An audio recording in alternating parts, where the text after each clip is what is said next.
In this interview, you're going to meet Aura, an award-winning drama trailer editor.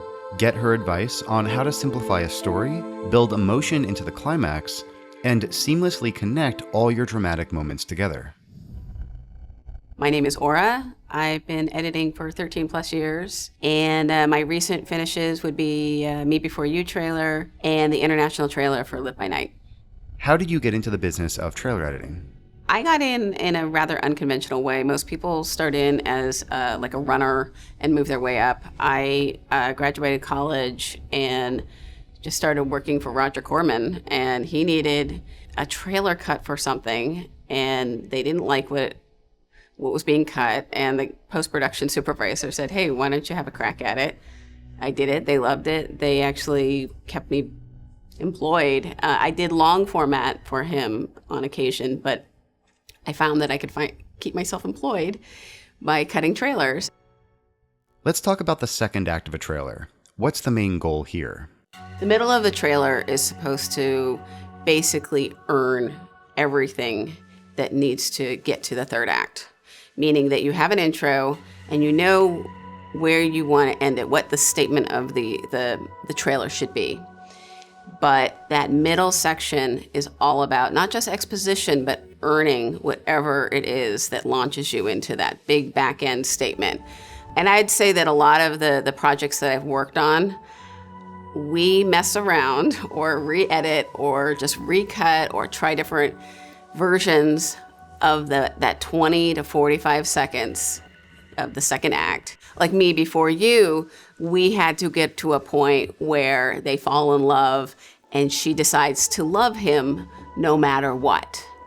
And so you get to a point where you have to make it so that she's going to do that the love is earned, that the decision she makes is earned.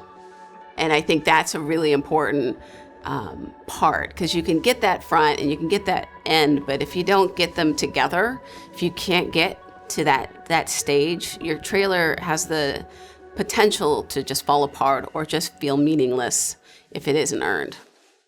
What separates a mediocre trailer from a great trailer? I think I have to step back a little bit and just, when you start to watch a movie and start to break it down, you're looking for those moments. I think what really separates a mediocre trailer from a great trailer is finding the moments and really milking those moments. You can tell a story, you could throw on all this exposition, but if you don't have the moments, they don't matter.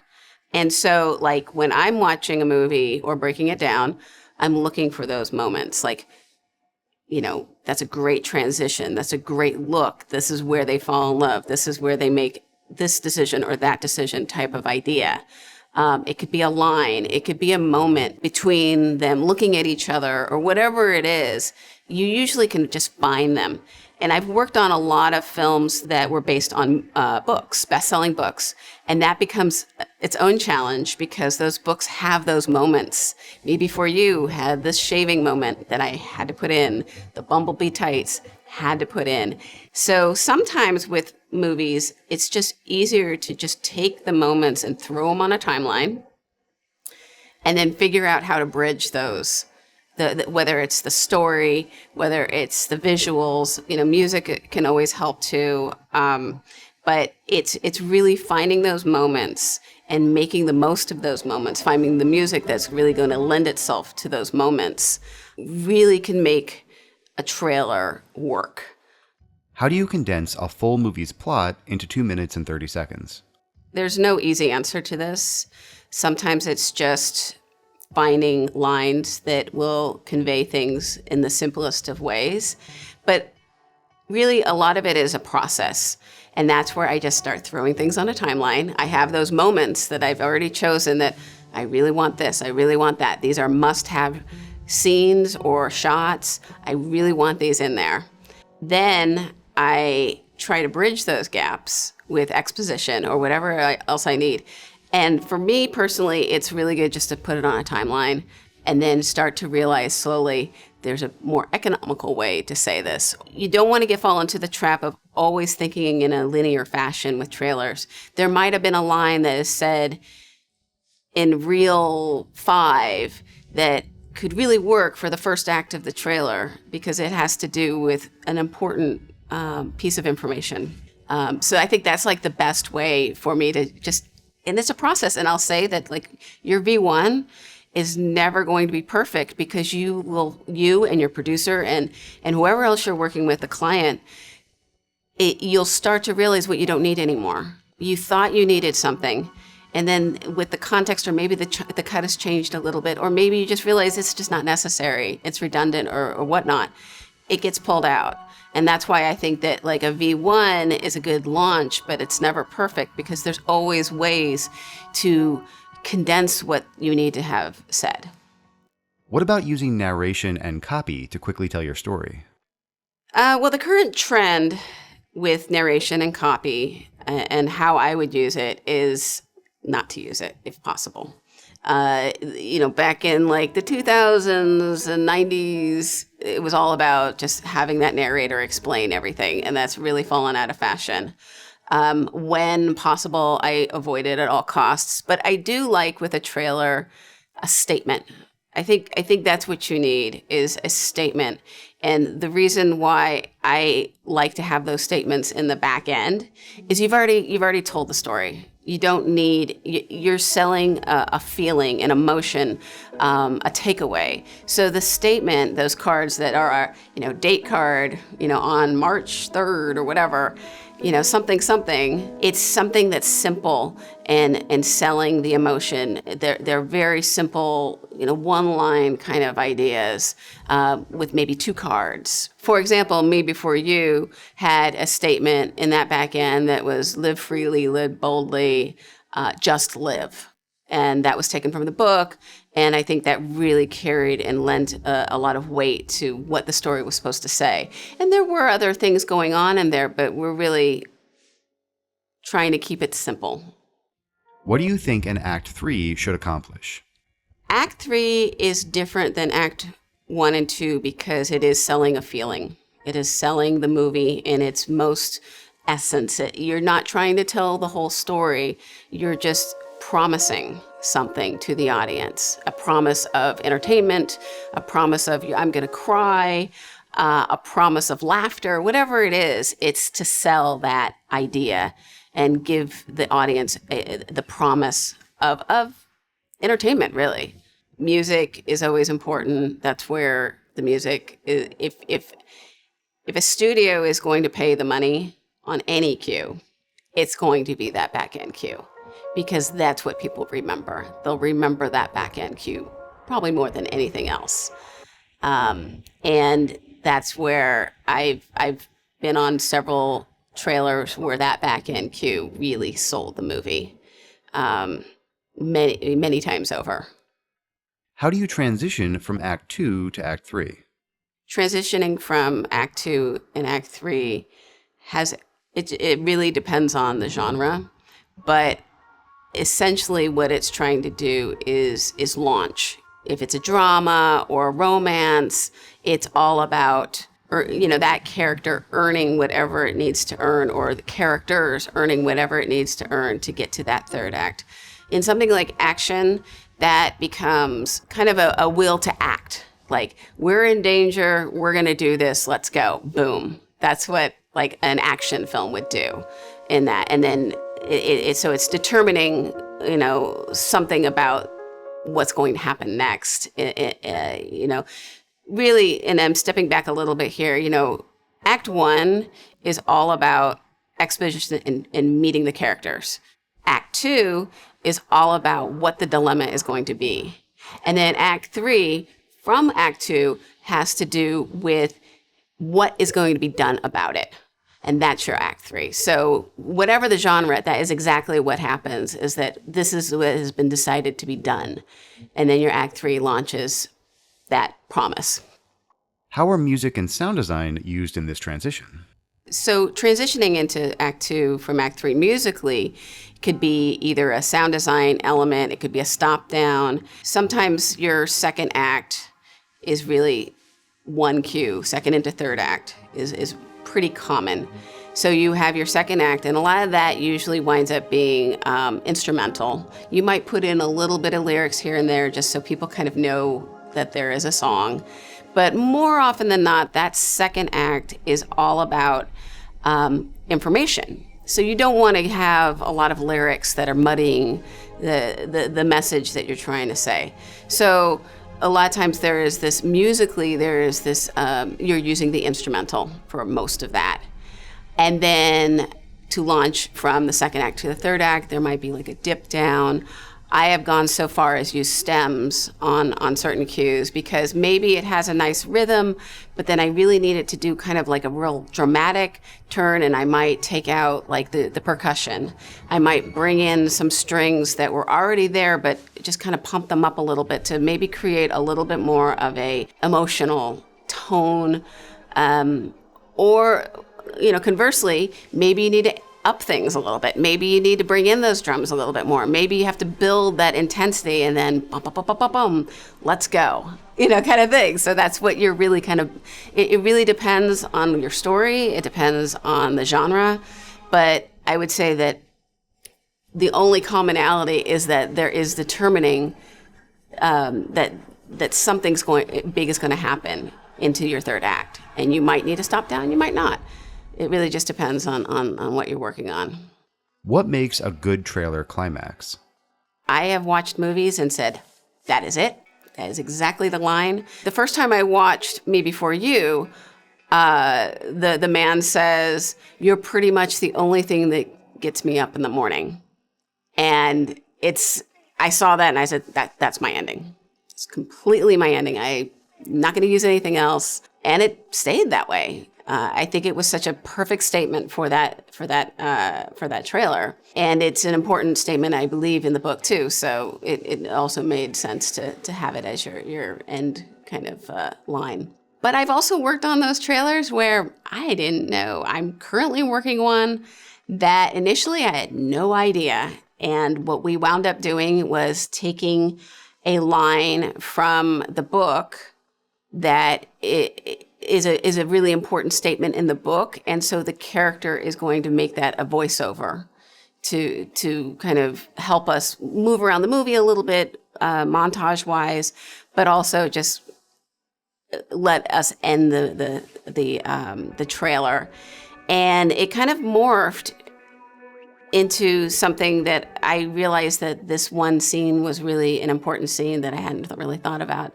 So sometimes that ending comes to you, you know exactly what that's going to be. Other times, you just figure it out, or it might change. Should you add a final button moment at the end of your trailer? So buttons are often like a little bit of an encore, more commonly used in comedy, just to squeeze in a little bit more funny. Buttons will sometimes be a joke that probably didn't really work anywhere else in terms of telling a story. A lot of comedy has to do with setting up exposition, but yet still having a joke. And you might have this really funny moment that still kind of works as a standalone joke. And it might be a very effective thing to have as a button.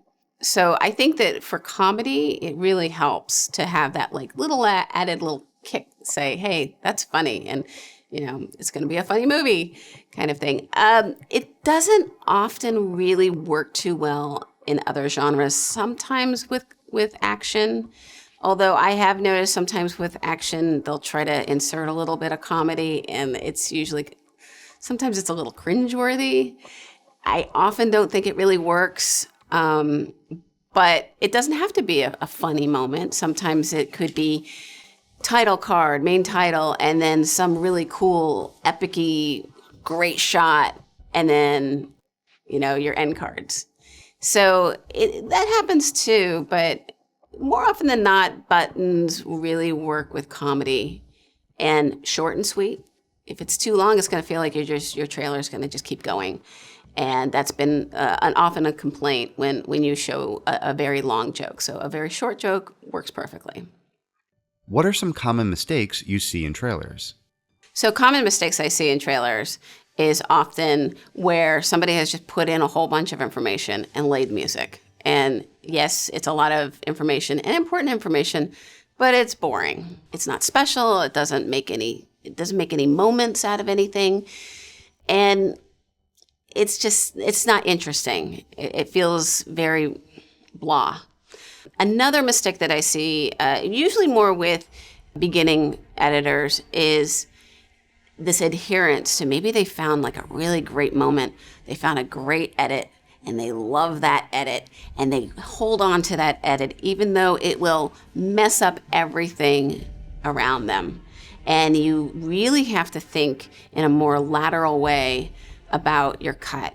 And sometimes you just have to destroy your babies. And that is a really hard thing when you fall in love with a moment, an edit, an idea, or even a song. You really have to sometimes let this stuff go, rethink things, and try to remember that it's about the whole piece and not just that one edit. What makes trailer editing hard? What makes trailer editing hard is the endurance. It's hard to cut that first version. You know, I always call it my grumpy days. And my grumpy days meaning that I've already watched and broken down the movie, meaning that I've made my notes and I know what I want to do. And then I have to sit there and go, how the am I going to get this to work? And those are my grumpy days. And I just accepted at this point that I just keep working. I keep trying. I try different things. If I get frustrated, I try listening to music. I try to get myself inspired. I take a lot of breaks just to clear my head. It can be really difficult to do that first cut. But then you find that aha moment where everything's working, and that's what we live for. That's the best part of trailer editing, is when you realize that you've made something great. Or that it even works. Maybe not great, but it works. And it's starting to mesh and form, and it's given life. Now, once you got that V1 out of the way, you know, you have to deal with notes, and some of those notes will be good and make the piece better, and some of them won't be good. And or maybe they, not so much that they are bad notes, but that you have to really rethink things.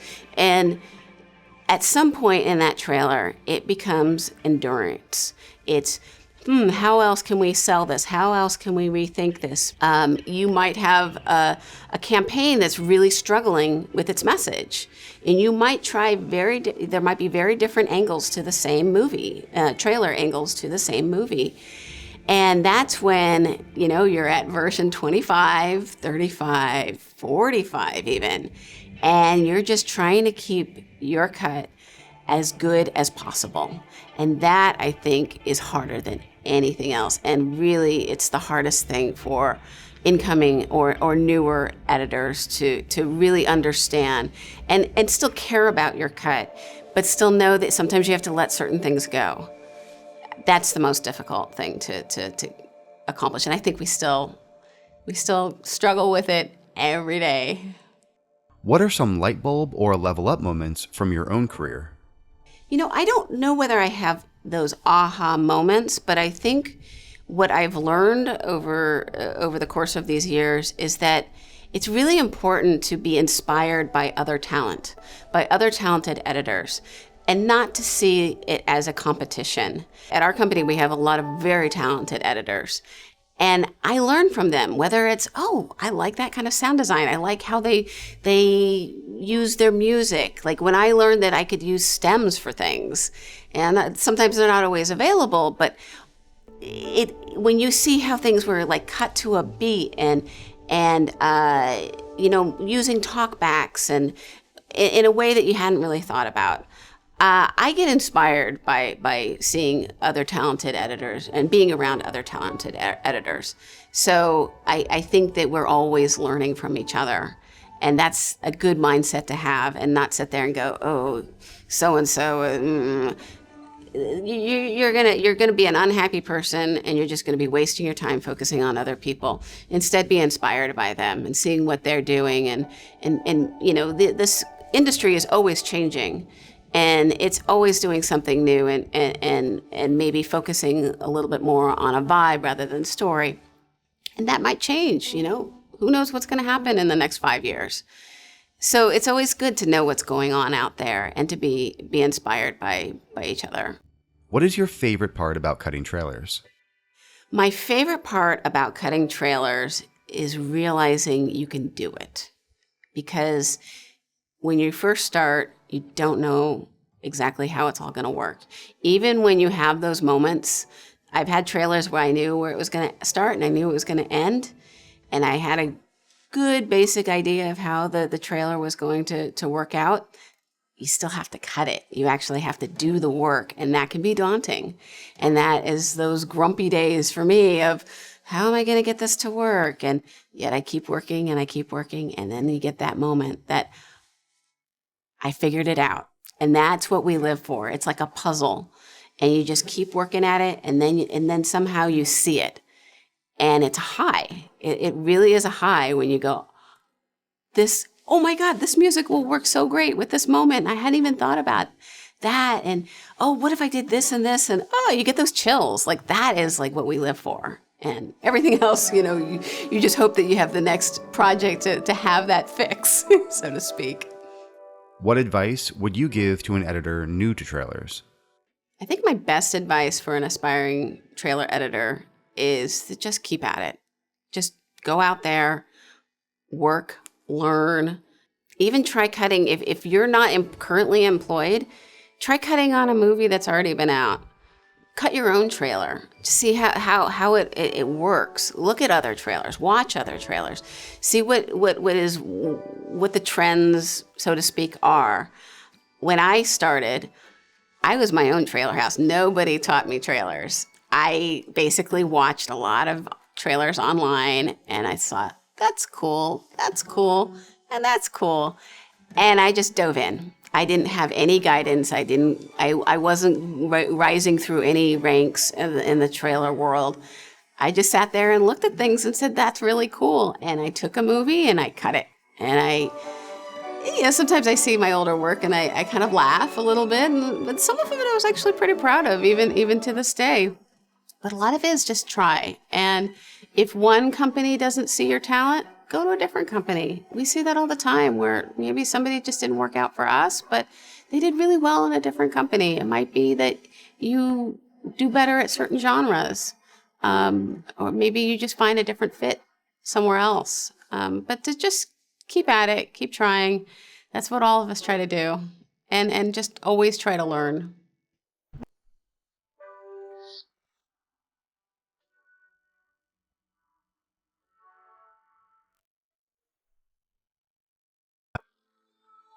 In this interview, you're going to meet Eric, a 13-year veteran of the trailer industry. Learn how he starts a trailer, his thoughts on various editing challenges, tips for project organization, and more.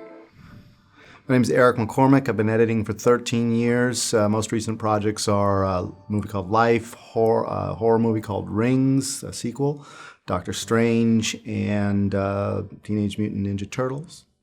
Eric, how did you get into trailer editing? I got into the trailer business through a friend of a friend. He said it was actually easy money, and he was right about the money, not so much about the easy part. How long does it usually take you to edit a trailer? So when a project comes in, sometimes it just really depends on the deadline in terms of how long it takes me. I'll take as long as they give me, really. But it ranges. It could happen anywhere from 2 days after breakdown in a really rushed situation, or as many as 10 days. But generally, I would say the average is somewhere right in the middle, a week after breakdown. When starting a new trailer, what are the very first steps of your process? Yeah, so when a movie comes in, it's loaded up into Avid, and generally I will try to just watch it once through, provided that there's time and it's not a rush. I used to break down right away, and I just kind of felt that I really wasn't capturing the essence of the movie in some of the scenes that would have played as scenes, and it took away from the emotional part of the editorial, I think. So now I basically will watch the movie once, and then I'll go through the process of breaking it down the second time. Generally that takes about a day and a half. Let's talk about project organization. How important is this to you? What techniques do you use? My process of breaking down a movie has evolved, I think, over the years, but it always entails a very detailed breakdown. I will generally use subclips as my preferred choice, but I will at times lay things out in a timeline. Having gone from Final Cut to Avid, I do it just a little differently now. I will generally break down with subclips and then categorize by the type of visual that it might be.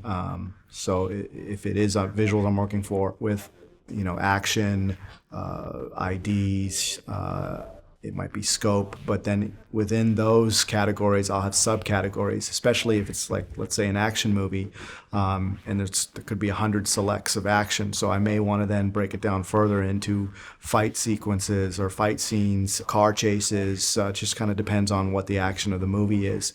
Same thing with scope shots. I might break it down to establishing shots, or just cover shots, or objects, things like that.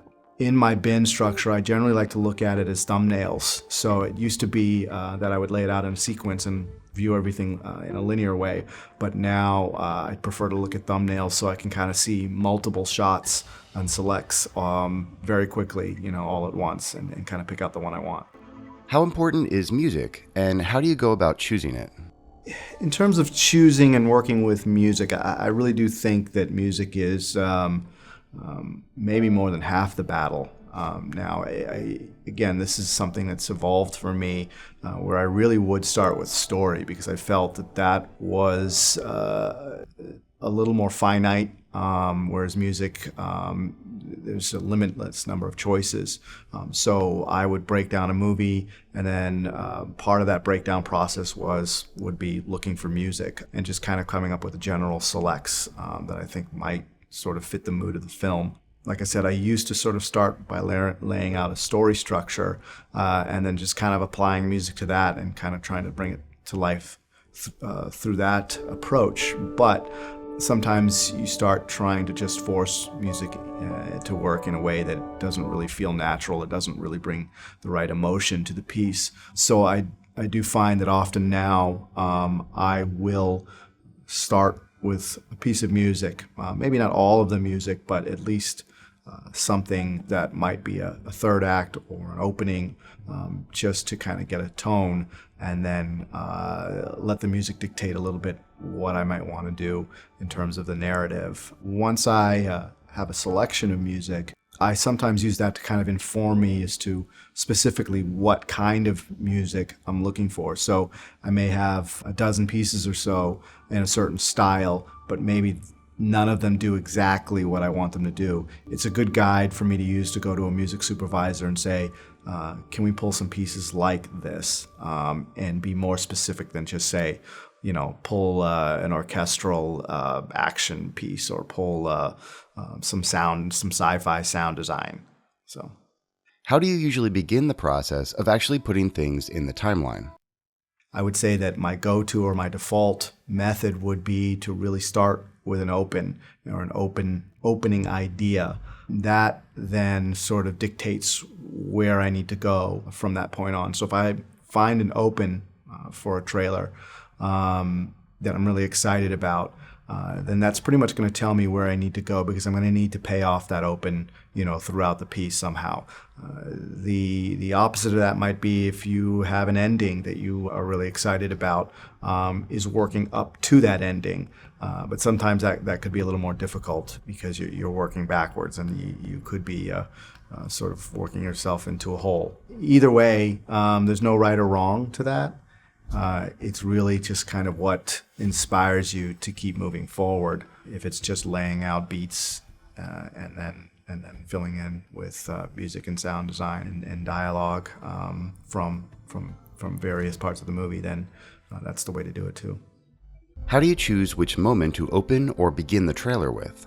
When I go about looking for material to open with, I generally try to look for what's memorable. Memorable doesn't have to be completely unique or original.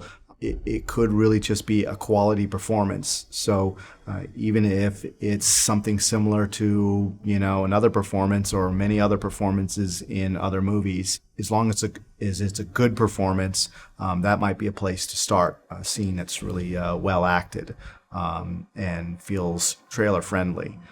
So there's a lot of things which over time you get to realize or what are you would call maybe trailer-friendly moments that play well, that communicate ideas well, that are articulated well, and you basically try to leave out a lot of the bad stuff. Not that everything is bad. There might be situations where you may not want to reveal a plot point because then it sort of does kill the enthusiasm for wanting to see the movie.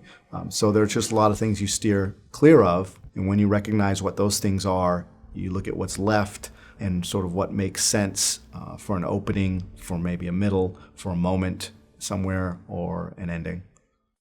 How do you begin to move forward from the opening? Are you thinking about the trailer in terms of a common 3-act structure? So once I have an opening, I would say I generally might defer to a 3-act structure because at least that's a starting point. Sometimes that really depends on what the direction might be. And it also might depend on what the music might be.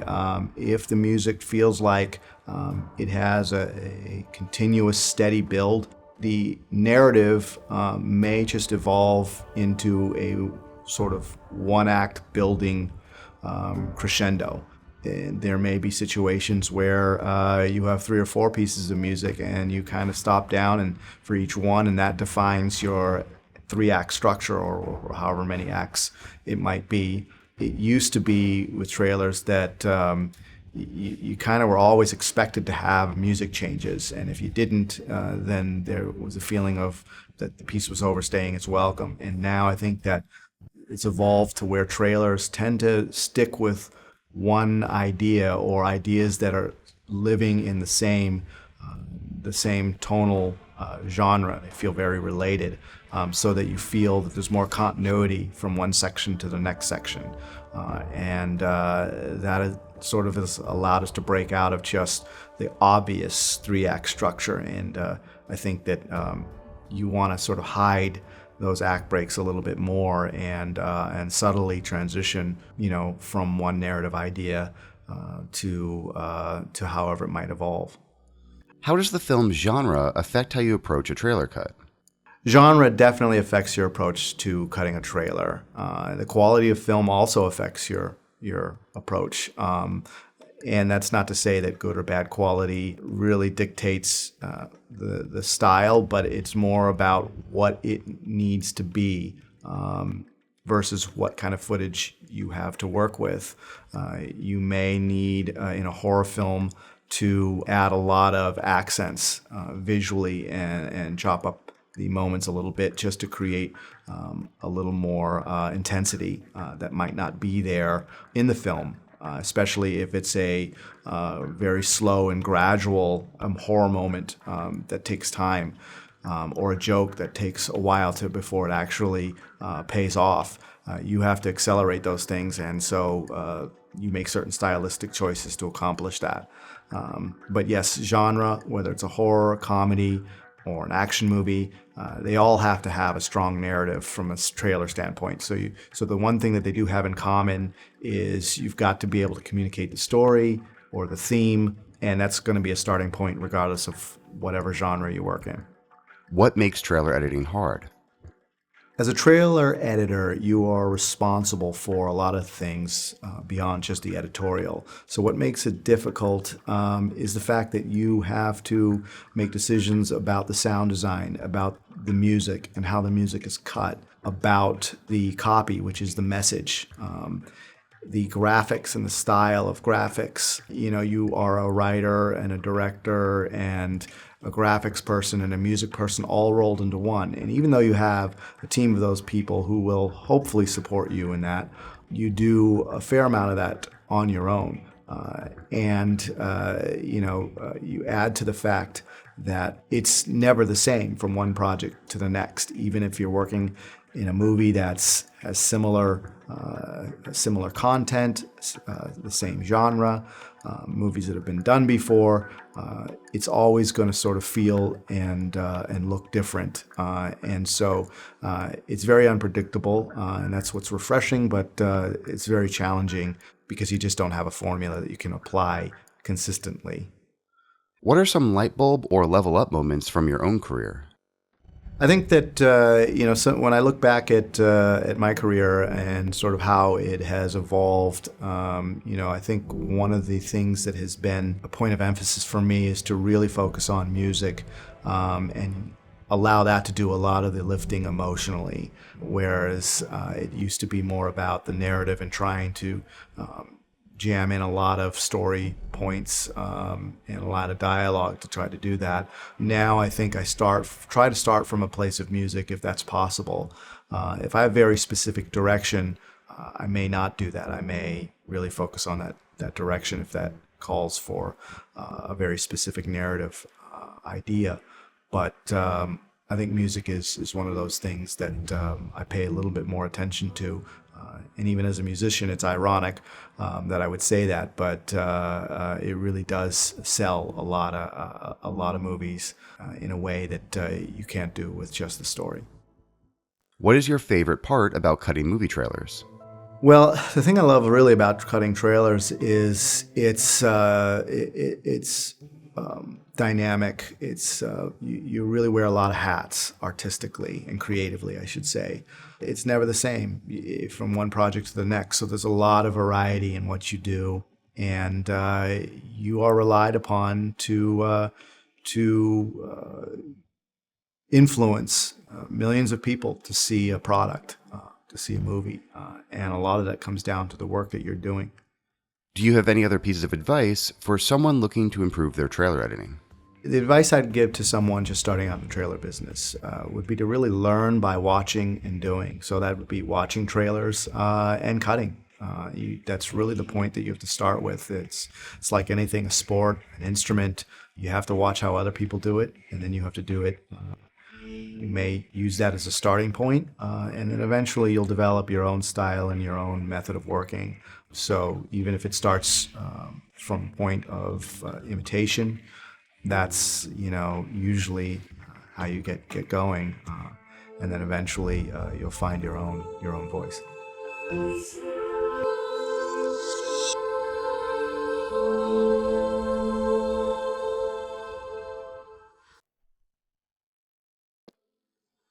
In this interview, you're going to meet Jerry, a senior comedy trailer editor for 13 plus years. Learn some of his best advice, caveats, and favorite tools for cutting a comedy trailer.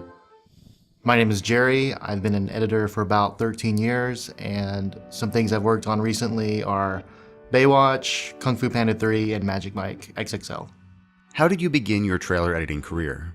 Fresh out of college, I came and applied here, where I work now as a runner, which is basically a production assistant, just getting people coffee and stuff like that, and then just worked really hard, became an assistant editor, and then became an editor. When starting a comedy spot or trailer, how do you like to begin laying out your timeline? When I start, I like to, if it's a comedy trailer, I find big jokes I actually think are really funny, and then I like to build the trailer around those jokes. Especially if they have to be really actually funny for me to do that, though. I find set piece jokes like that, and then find dialogue that helps explain the story, and just build all that out first. Then after that, add music, and then put in your shots, and then add your funny sound effects. How do you approach sound design in a comedy trailer? So when I'm doing sound design in a comedy trailer, it's not as complex as like a horror movie trailer or anything like that. When something funny happens, you have to really exaggerate it. Like someone gets hit in the face, you gotta put a lot like a big slap sound effect, stuff like that. Or if they're falling, you gotta make just add someone screaming, and it helps them as they're falling down. That just little things just make things funnier helps a lot. Another big thing is when to put the music stop. You have to know to stop it. Just have the right comedic timing. Stop it right before they say their joke or their reaction, and then let them react. You can't put the stop too close or too far. You kind of got to find the right place. It's kind of difficult to learn that, but it's it'll come eventually. Wait, am I glistening? Am I sweating? Okay, all right. What are some of the favorite types of sound design that you use to make a moment feel funnier? So some of my favorite types of sounds to use are a cymbal always works well. punch sound effects, and then dings and record scratches are a little bit out of date. So it's more like DJ stops and stuff like that, or music kind of slowing down. I feel like exaggeration of sounds, like realistic sounds, is important in comedy trailers, TV spots. If someone gets hit like a bunch of times in the face like this, like Popeye would do, and a whole bunch of intense punch sound effects, we'll just make that just funny, like way funnier. Right. Should we do like an example right now, and you'll add a sound effect later, or do you want to keep it? So for example, if I'm like, someone's gonna come up behind me and I'm just gonna like hit them like that. It's not very funny if there's no sound effect. But what if you do this? It's just funny for some reason. I don't know, it just is. How do you approach montage and visual editing in a comedy trailer? Usually whenever it's time to kind of montage in a trailer, you try and move all, as much as you can around the movie. And then if someone is saying a speech or something like that, I've had a bad day, I've had a car hit me, then you show the car hit them. I've had a dog bite me, then you show the dog bite them. You kind of see and say and make little accents after each thing they say, and then end up with the punchline. And then usually at that time, faster paced music helps you do that. What are some common mistakes you see made by new trailer editors? So I feel like when people are first cutting trailers, a mistake they make, it just feels a little light. The dialogue will be there, and the music's there, and the music never stops. It just plays the whole time. People just talk, and there needs to be an oomph in it. You need to add some accents to when things happen, and punch sounds, and just spice it up basically. If it just kind of plays out, it just feels amateurish to me. What is difficult about trailer editing? First of all, I think cutting a trailer is really hard. What a lot of people don't understand is telling a story in such a short time, and making that story make sense, and still having it be funny or having it feel good, and then picking the music and cutting the music. That's a challenge as well. What are some light bulb or level up moments from your own career? I think a big level up moment for me when I was way younger was when someone explained to me, after someone says a line, if someone says a really important line, and then you put an accent right after it. You pump up the sound right after that. Say someone says oh, this sword is really important. Boom, the sword hits something and there's a big sound. You go on to the next thing. That really was a light bulb moment. It seems so obvious, but when you're first starting off, that really didn't occur to me. And then once that happened, when someone says something important or says something funny or something has to happen, some kind of sound or something, a visual and a sound has to happen, and then you move on from there. That was a really big time important thing for me. What is your favorite part about cutting movie trailers?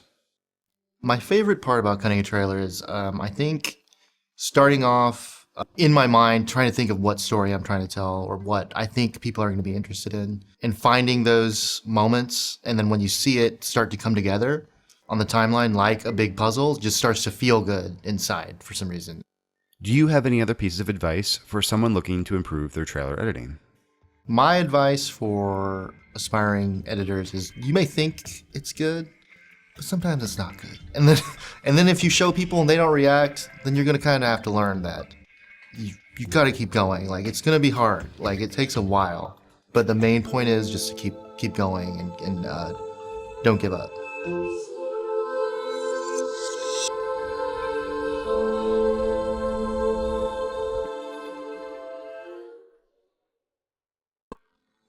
In this interview, you're going to meet Ron, a senior trailer editor with 15 plus years of experience. Get his advice for beginning trailer editors, and learn how he cuts attention-grabbing opens that are going to hook your audience. Hi, my name is Ron Rinker. I've been a trailer editor for 15 years, and I've worked on such projects as Suicide Squad, BoJack Horseman, and Into the Inferno.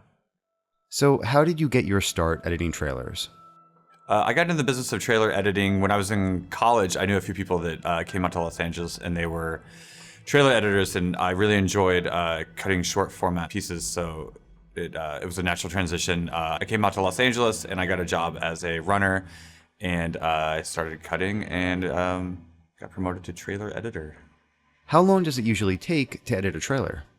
When I'm starting on a trailer, I like to have at least 2 weeks would be perfect. Sometimes with tight deadlines, you get like a week or sometimes 3 days. But I think 2 weeks is a good number to be able to watch the movie, really break it down, get to know it, and then get a good cutout that you feel like you've taken your time on and been able to do the best you can on it. What's the preparation and setup process like for a new trailer? Well, when the movie comes in, I'm lucky enough here that we have assistant editors that digitize it all. So luckily, we don't do too much with ingestion here. When we do get a movie in to cut a trailer for, I really like to be able to watch it through one time without pulling any selects or doing anything really with it. I like to watch it and just really absorb what the movie is, to get the feel for it, and to understand the story points that I really want to pull. If you don't do that, then I feel like you end up just pulling story points from all over, and then when you have too much stuff, it really takes away from telling a clear story. Then I watch it a second time, and I like to break it down and really dissect the entire movie into little parts that I can use to tell a story. What are the benefits to correctly organizing your trailer dialogue and shots? When getting started cutting a trailer, I really appreciate good organization. I really feel like it helps me later on down the line if I have things really organized. I prefer to have sequences with each different subcategory that I like to pull, like such as like accents or like scope or reactions or just things that I think are funny. And that allows me to then, I will subclip a few key lines to where I only have 10 to 15 lines off to the side that I think are really important. And that helps distinguish those so they don't get lost in the shuffle. And I like to really have the visual stuff on the sequences so I can just scroll through and find things later on. And I don't really subclip the actual feature very much. I will subclip my sequences of selects. I find that it helps me go back and find like the things that are really stick out to me that really have an impact when I was watching them the first time. How do you approach your music search for a trailer? When cutting a trailer, I think music is really important, if not the most important component of the trailer to me. I'm always looking for music. I'm always listening to my own music or things on the radio. I'm not really listening to library music, but like just, general music, just trying to remember things that will really stick out. Specifically, when I'm working on a trailer, we have music departments that will pull music for us. I like to go through it in the beginning. Sometimes they're pulling music while we are breaking down the movie. So I can go down later, but definitely before I cut, I like to definitely have a piece of music that I know is going to be the vibe of the trailer. If at least the back end, my method is really like almost cutting a radio spot before I start cutting the whole trailer, where it's just mainly audio. I find like the parts of the music, the ins, the outs, like a cool section that's really going to be my montage and things like that. And I have some picture, but it's mainly, I like to really build the audio out. And that becomes kind of my guideline for cutting the rest of the trailer. How do you start actually cutting the trailer? When I start cutting a trailer, I like to at least have a big idea of where I'm going to go, at least like a theme, or I maybe have a big moment I want to build to, or a couple lines that stuck out to me as being like an opening line or a closing line. And I'll have a big idea kind of mapped out, or I like to have it. Sometimes it doesn't work, or I don't have time, and I just got to start cutting. But I think I get that big idea. Like I said, I really get the music laid out, which really sets a tone. And then I do just kind of move down the timeline and build as I go. And it's kind of hard because it's never quite the same way each time. It's like I'll start, like I have a really good idea for an opening, or I have a really good idea for like what the big cue is going to be in the back and what line's going to launch it. I kind of just go wherever I feel, like wherever the inspiration is speaking to me.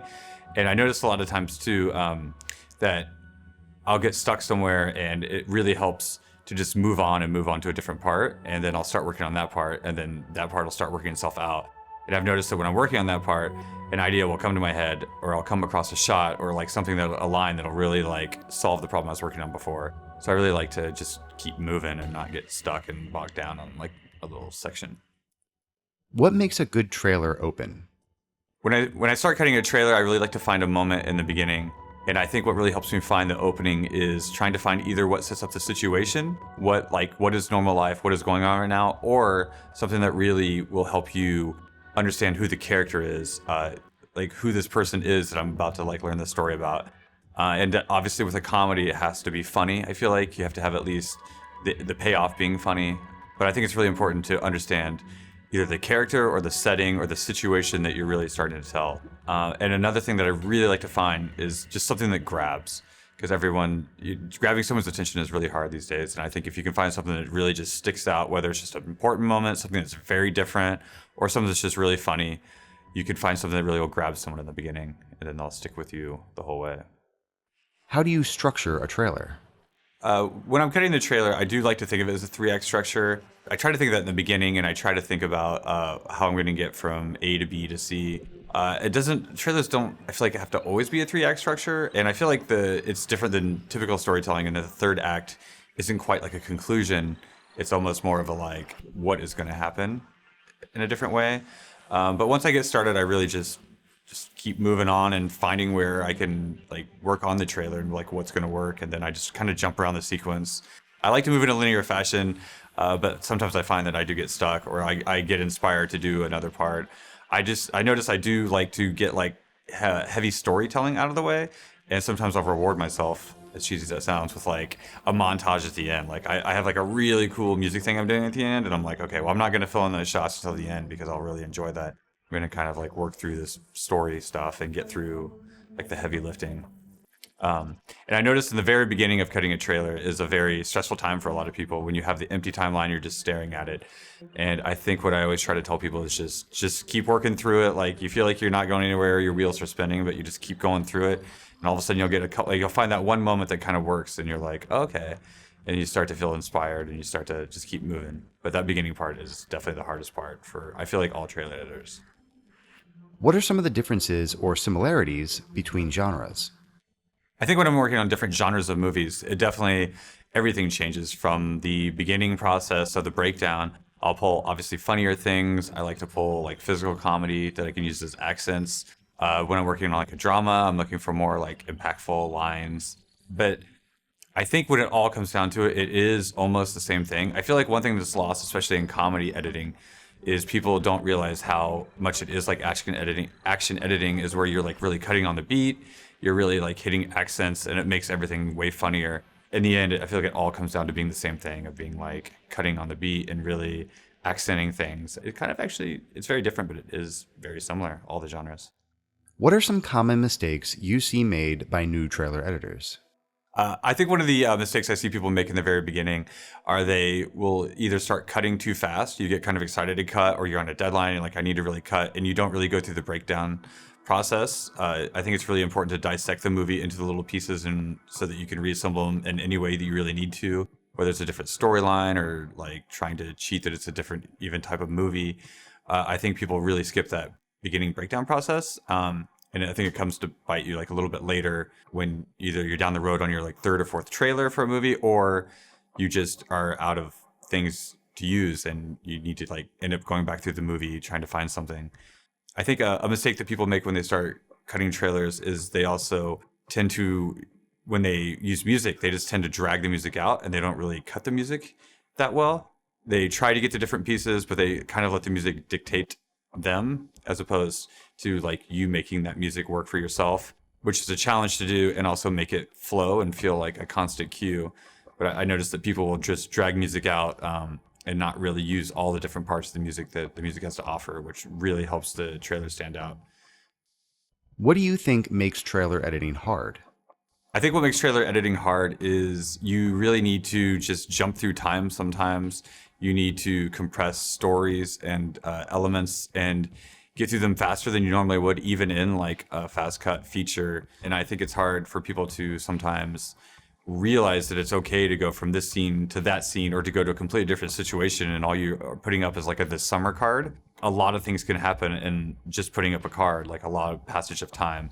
I think it's hard for people to get that compression, and then to compress everything but not skip over it all. And it's a fine level of compressing the time, but also getting the good details in there. And it's really becoming picky about what are the good moments, what are the good shots, what are the good things to use in your trailer. What's some advice that's helped you with your editing? I think one thing that helped me in my career is I was working with a producer, and he was telling me that I needed to get to this section of the music. And I was like, well, look at the music here. It doesn't really allow me to get there. And he was like, you know, that music is just an inanimate object. Like, you can't let that music control you. Like, you control it, you get it there. Like, it's just something that's there on the timeline, and you can get it to get there while also maintaining like a steady, constant music cue where it feels natural.